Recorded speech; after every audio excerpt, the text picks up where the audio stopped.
before that, should the long-term sick be forced to look for work? That's what Alan Milburn, former Labour Health Secretary under Tony Blair, thinks, calling for fundamental reform to the system. He says the long-term sick must be required to look for jobs to deal with unsustainable welfare costs and reduce the country's toxic reliance on immigration. So is it the right approach, or is this unfair on those with ongoing health issues? Carrie, what do you think? I think we need to be really clear about what this report was saying and also what Liz Kendall was saying, which is actually 7 in 10 of those classes unable to work said they would like a job. So I think it's these people that we are thinking about, and it's not, rather than having this narrative of lazy sick people that they're probably not really sick and they don't really want to work, that's not the case. What about the other 3 in 10 though? Well, we're just dealing with the 7, first of all, which is people, or even, take autistic people, only 22% of them are in work. The other people, 78%, might want to work. I don't get these figures. They're blowing my mind. More than 1 in 5, and I've even seen 1 in 4 of all people of working age, between a quarter and a fifth are not working. No, you're absolutely right. I mean, it might be they're super rich. I doubt it, though. But they're not saying force back to work. They're saying help people into work. What are those small steps that need to be taken to reintroduce or introduce someone into work? I think that the narrative that we're saying here is it's not forcing people. What we're saying here is not right. That's not what this story is about. But I think there were about 2 million before COVID who are not working, but they're working age. They're now about 3 million. Yeah. The biggest growth area, Mike, is young people with mental health conditions. That's absolutely right. And they might have picked up those mental health issues by being locked up during COVID. You know, when we had lockdown in this country, had nowhere to go, they couldn't go to school. But these figures are absolutely manipulative. For instance, there are 10 million people in this country, so you're right in saying 1 in 5 of the working population, who are economically inactive, just completely inactive, not looking for a job, don't have a job, they're just not there. But does that include pensioners, though, and so on? That's working age people, right? Working age people. Right, okay. Working age people at the age of 67, OK? But what I don't understand is, when Mrs Thatcher came in 84, the unemployment rate was 12%. 12%, think of that, very, very high. Yeah. Today, it's 4%. But it's 4% plus 10 million people who are totally inactive. And I just don't get it. 2.8 million people off work because of long-term sickness. Now, that has gone up by 40% since before COVID. Well, what is happening? We had this story a couple of days ago that Welsh Mountain Rescue were telling young people not to climb mountains because they were going up mountains as a result of TikTok influencers saying mountains are great. And now they've had to rescue young people from the top of mountains because they've been having panic attacks, right? Wandering around in a wilderness, basically. But something's gone wrong with that generation, Carrie. You're a mum. I think we have to think about mental health during COVID. Young people, the stats are crazy. Well, maybe lockdown was the most terrible idea. Yeah. Maybe we now understand you can't lock people down, you kill them. I tell you, I mean, look, the other thing is that, in my view, the best remedy for mental health problems is to go to work. The best thing is probably to access services. To find yourself a job. We can talk about how difficult it is to access a GP. To get yourself into adults. I have a child who's just been through children's services, has now turned 18. They will probably be a year and a half before they'll get an appointment. But I mean, let's take some calls. Sylvia's in Durham. What do you think that the government is saying, basically forcing the long-term sick back to work? Well, as you know, Jeremy, I am a very, very stern Labour girl. I know that. And if they do this, I will never vote for them again. Oh, my goodness, really? Because you don't like having the Blairites? That sounds like they got the Blairites in for this one. No, that's absolutely wrong. People who are very, very poorly should not be put pressure on. I've got a son. I've got 2 sons. One is in construction. He goes all over the country working. My husband worked right up until he retired. I worked right up until I retired. All of my family and all of his family have always worked all of our lives. Right. I've got one son who can't work. Just the last 3-4 years, he came down with chronic Crohn's disease. Oh, yeah, but that's a very nasty one. We know about that. Got extremely bad asthma. Unfortunately for my son, he has lots of accidents with the Crohn's disease. He has to go to hospital every 4 to 6 weeks for treatment. I know it's really nasty, Crohn's, yeah. But listen, there will be people... It's not a nice thing to do. Yeah, I understand. But there'll be people who say, wait, you can still have a job with Crohn's disease. You can work in a call centre, you can work from home, whatever. Is that unfair? That's very unfair because Crohn's disease comes in many, many forms. I mean, you can have Crohn's disease and it doesn't affect you too much. You can have Crohn's disease, which absolutely destroys your life. Did you say you've got it or not? I have Crohn's disease and spent most of my 20s in hospital. Really? Yeah. And it's not an inflammation of the bowel. It's impossible to digest, basically. With Crohn's, it's an inflammation from top to bottom. Really? And it can devastate you, and it causes massive fatigue, it causes depression. And then, of course, all of that mental health stuff is chipped on top of the fact that you've got a physical illness. Yeah. And I think that's what you're saying, isn't it? It's that thing of, it's not just about the physical illness, it's that if you're bedridden or you don't move around very much, of course, that's affecting your mental health. I do understand. Mike, what do you think? Can I just say to Sylvia, because Sylvia, you clearly come from what I would call good, northern working stock area, your family. Can you not make a difference between the work ethic which you and your family who are healthy have and the illness that a member of your family has? And we have a great welfare state in this country to look after the ill, but those who are able should support themselves. Yeah, I agree with you, Mike. And let me just say I have a lot of admiration for you because normally you speak extremely good sense. But sometimes you get yourself a little bit cross and say things which are not true.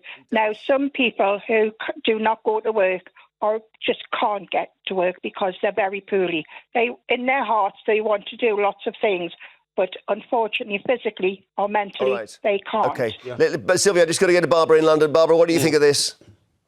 Hello there, yes. I'm a counsellor for about 35 years now for the NHS and now privately.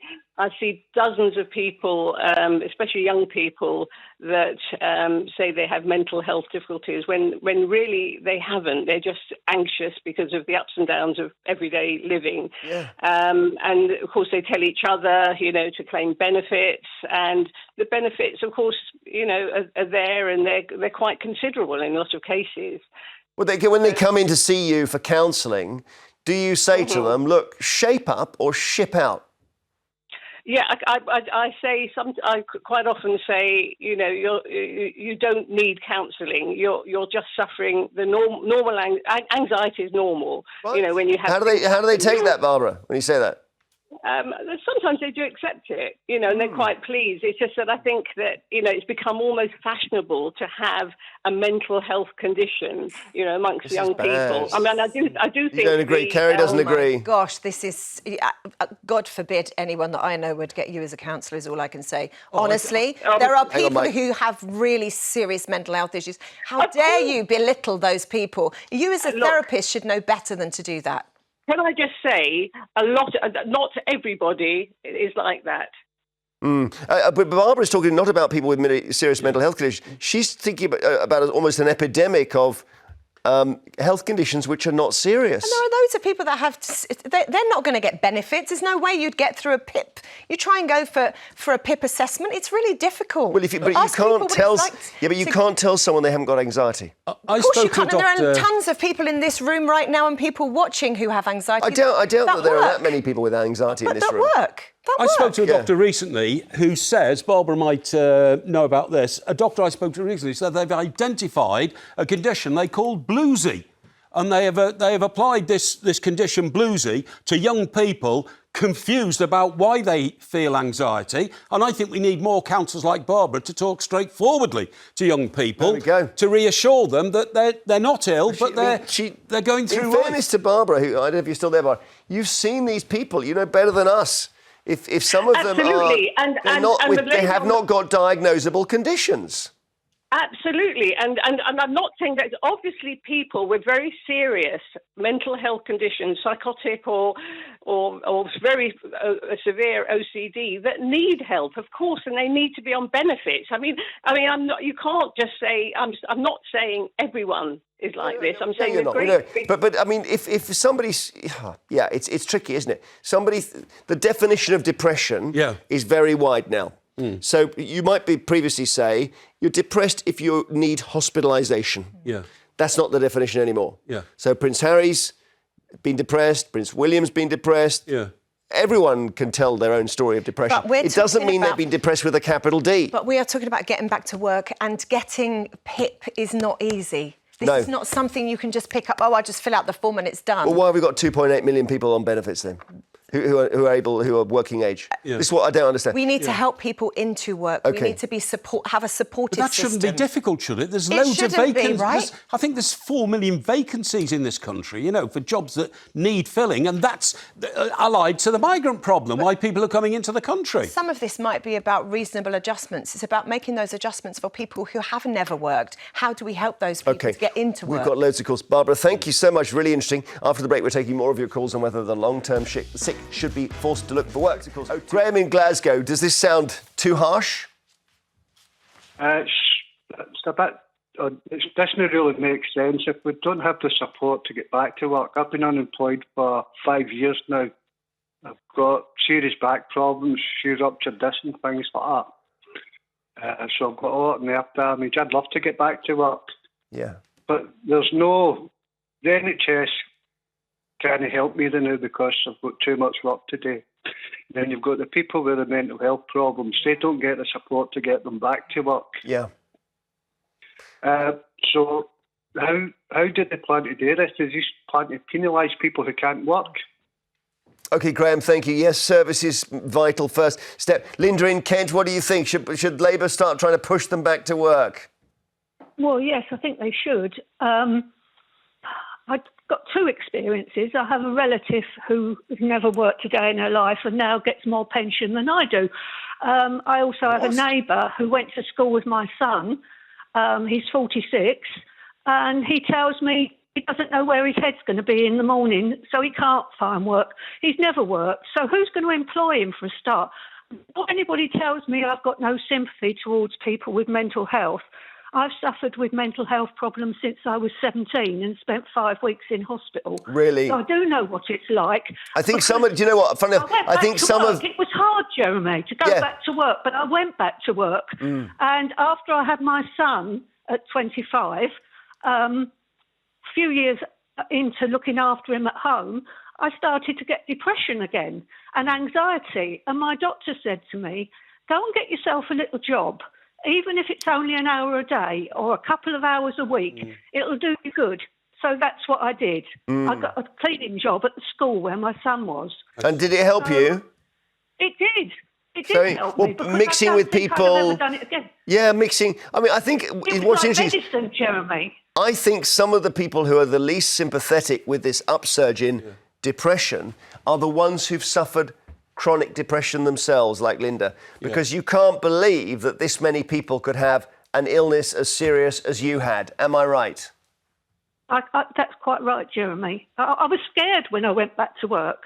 I'd been at home for a long time. As I say, I spent 5 weeks in hospital. No fun. But I've been at work. I'd been at home a long time with depression and anxiety before I actually went into hospital. And I was terrified the day I went back to work. Absolutely terrified. Well done. But I was glad I did, because I'd never have gone back otherwise. Well, and also good doctor for saying that. Thank you, Linda. Laura in Bedfordshire, what do you think? Should the Labour government try and force the long-term sick back to work?